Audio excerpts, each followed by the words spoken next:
쌤의 거꾸로 한국사 고구려 멸망과 부흥운동에 대해서 알아봅시다. 660년 백제가 나당연합군에 의해서 무너지고, 백제가 무너지고, 좀 진하게 그려볼게요. 너무 관셨다. 백제가 무너지고 이제 661년 당나라의 고종은 고구려를 공격합니다. 고구려 원정에 나섰죠. 그래서 저 위쪽으로 빙 돌아서 공대성으로 쳐들어오는 이런 작전을 펼치고 해군으로는 바로 이렇게 평양으로 진격해 옵니다. 하지만 고구려는 이걸 막아내죠. 물론 당시 연개소문이 건재했고요. 아직 연개소문이 아직 살아 있습니다. 그리고 그의 아들 연남생이 비록 압록강 전투에서 패배하긴 합니다만 연개소문을 중심으로 고구려는 이들을 잘 막아냅니다. 그리고 이제 662년 또 이들의 공격을 막아내고 제법 이렇게 열심히 막아내고 있었습니다만 문제는 이제 연개소문 사후죠. 연개소문이 이제 664년에 이제 죽게 되자 그의 막강한 권력은 그의 아들 연남생에게 이어집니다. 연남생은 664년에서 665년 경에 이제 아마 이제 자기 아버지의 권력을 좀 안정화시킨다고 해야 될까요? 아버지로부터 물려받은 세습 권력을 안정화시키기 위해서 전국 순찰을 돌죠. 순행에 나섭니다. 그가 순행에 나서고 없는 동안에 평양에서는 그의 동생 연남건과 연남산이 이제 대신 임무를 수행하게 되는데 그들이 이제 권력을 찬탈하는 형제간의 다툼이 있게 된 거죠. 그래서 지방 순찰 중이었던 남생은 국내성을 근거로 그들과 한판 붙게 됩니다. 오골선까지 와가지고 이제 이 일대에서 동생들하고 한판 붙는 거죠. 그런데 이제 패하고 오히려 당나라에게 지원을 요청하는 상황이 됩니다. 당나라는 연남생을 그러니까 연남생과 간의 이런 권력 다툼이 666년 좀 마무리가 된다? 마무리된다기보다는 이제 남건의 승리로 평양 세력의 승리로 이렇게 좀 귀결되고 있을 무렵에 이제 이런 형제 간의 난을 보고 있어서 불만이 많았던 사람 바로 연정토 연개소문의 동생이죠. 그는 자신의 휘하에 백성들을 거느리고 신라로 투항해 버립니다. 고구려 귀족들이 분열되고 있다는 거죠.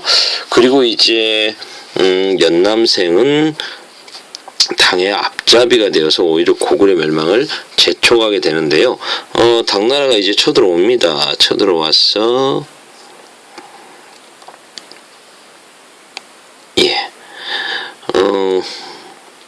남건 형제를 중심으로 제법 이렇게 열심히 버티고는 버텼지만 결국 고구려는 무너지게 되는 거죠. 결국 고구려가 무너진 것은 오랜 수나라에 이어서 당나라와의 오랜 전쟁으로 군적이 많이 쇠퇴한 것도 있지만 무엇보다도 내부의 권력 다툼으로 인해서 지배층이 분열된 게 가장 큰 원인이라고 봐야겠죠. 지금 멸망되는 과정에서 그 투쟁 과정도 굉장히 길었지만 실은 고구려가 나중에 병력들 보내면 계필하력 같은 사람이 나중에 이렇게 평양을 치러 올 때 병력이 거의 50만 명이 육박했다고 하니까 이래저래 해가지고 거의 100만 명이 육박하는 병사들이 쳐들어왔고 고구려 같은 경우도 요동 방어선에 15만의 병력들을 집결시키고 있었다는 것으로 보아서 그리고 이제 말갈병사들이 수만 명이 예비 전력으로 대기하고 있었던 거 보면 고구려도 무너질 만큼의 그런 상황은 아니었던 것 같습니다. 그리고 이제 가장 결정적인 건 신라죠. 신라가 이제 당을 지원하기 위해서 군대를 보내게 되는데 이때 신라 같은 경우도 처음에는 이길 수 있을까? 이렇게 의심하면서 좀 조심하고 있는 모습이 역력합니다. 그러다가 이제 결국 667년, 668년 전경에 보낸 병력들을 보면 20만 명이 육박하고 있습니다. 이 백제의 멸망이 그리고 백제의 부운동까지 완전히 그 불이 꺼진 게 고구려로서는 뼈 아픈 거죠. 결국 고구려는 668년 평양성이 항복을 하면서 그리고 망하게 되는 거죠. 멸망하게 되는데 뭐 그걸로 바로 끝나지 않습니다. 고구려는 부운동을 펼쳐가게 되는 거죠. 고구려 부운동의 근거지. 일단 이걸 좀 빨리 지워야겠네.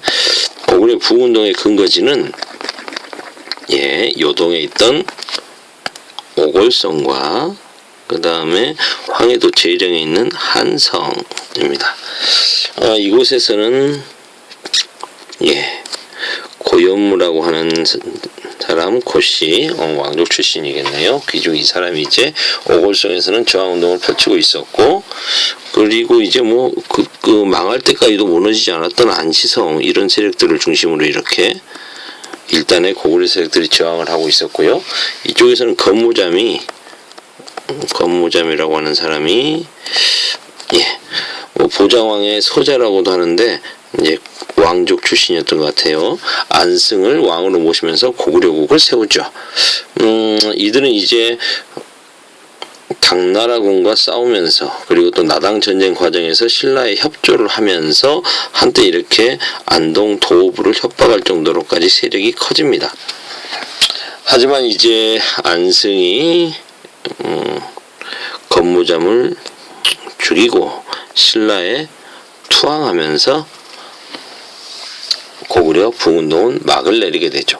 신라는 안승을 지금의 익산, 금마저라고 하는 곳으로 보내죠. 그리고 이곳에서 보덕국이라고 하는 나라를 세우도록 도와줍니다. 그리고 보덕국 왕으로 임명해 주죠. 나중에 이제 안승은 신라의 진골 귀족으로 편입되고 보덕국에 있었던 보덕국 유민들, 고구려 유민들은 나름 저항도 하지만 결국 신라에게 흡수됩니다. 이로써 고구려 부운동도 막을 내리게 되는 거죠. 오늘은 여기까지 해야겠네요. 이 고구려 부운동을 좀 나름 정리해봤습니다. 안승이 건무잠을 죽이고 신라로 투항하는 장면이네요. 오늘은 여기까지 할게요.